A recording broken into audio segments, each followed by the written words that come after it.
Hi, my name is Cheolmin Kim from Seoul, Korea, and I'm a bespoke tailor, and I have my own bespoke tailor shop in Korea. It's called Maestoso. I left Korea when I was young, like 16, 17.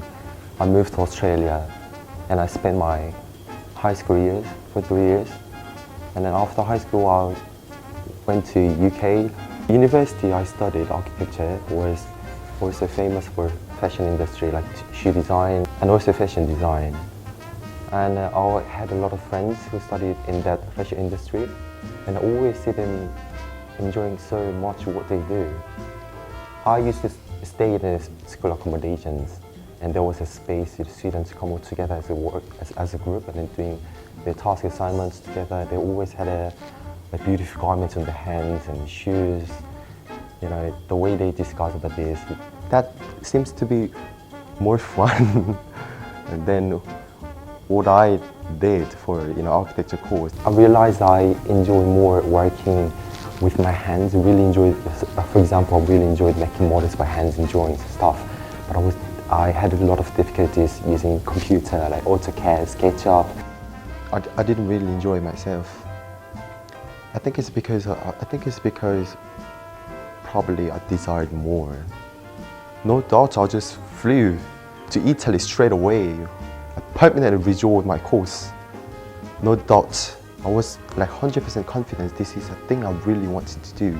To Italy in 2016, I was 23, 24, and then I didn't really know how to start with. So I just searched it on the internet, bespoke tailor shop in Florence, and not many places came out unexpectedly. What I did, I just knocked in the door and then asked if I can work there. Like, can I work here? No, my first sentence was, does anybody speak English here? You know, imagine an Asian guy, knocking the door and then asking if anybody speaks English there. Every time I see a tailor shop on the street, I just walked in and asked them if I can work there. And didn't make it. Couldn't find any tailor shop where I could work or join the company. In other way, nobody accepted me because I wasn't ready. I decided to go to fashion school in Florence. So my third university. So I've been to 3 different universities, 2 in the UK and 1 in Italy, where I met my maestro. He wasn't actually my teacher, but I just heard there is a bespoke tailor who teaches menswear in the second year. I was in the first year. So I went and then asked him if I could join his class. He took me to his workshop every weekend, and I was able to learn and work and helping him as an assistant. Even though there wasn't much things that I could do, he really tried his best to teach. Yeah, and eventually I spent with Monaco pretty much about 1 year, and then he decided to send me other places where I can learn more about tailoring. After I picked up like basic skills, he helped me to join other sartoria, other tailor shop. I wanted to focus on just tailoring 100%. I did exactly the same thing I did in the first time I was in Florence, like just walking the door and asking for the working positions. I did the same thing and it worked in this time because I had more understanding of tailoring and I had a basic skills at least. So I was lucky I was able to join the tailor shop called Sartoria Vespucci.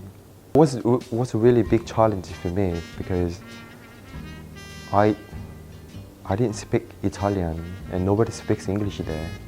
So I had to learn Italian and over again. That was the first challenge. It was really tough sitting down and sewing the linings whole day and then do this and over again for over 1 year. I did exactly the same thing, like sewing the padding stitch on the lapels and padding stitch for the undercollar.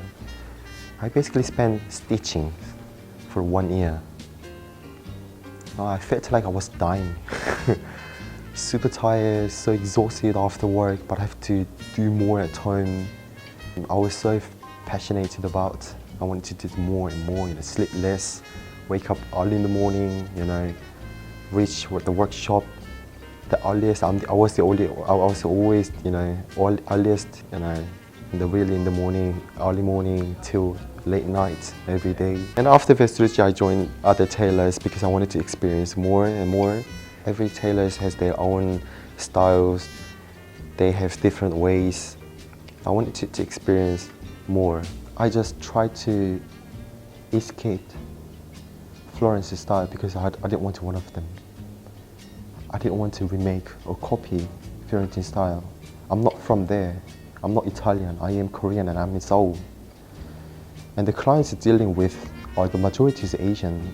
Yeah, people got interested in me because I learned and trained in Florence. So yeah, they seemed to be more interested in Florence's style than me or my own style. They always desire Florence traditional tailoring skills, which I don't really know about this. But I believe myself, I can create the real taste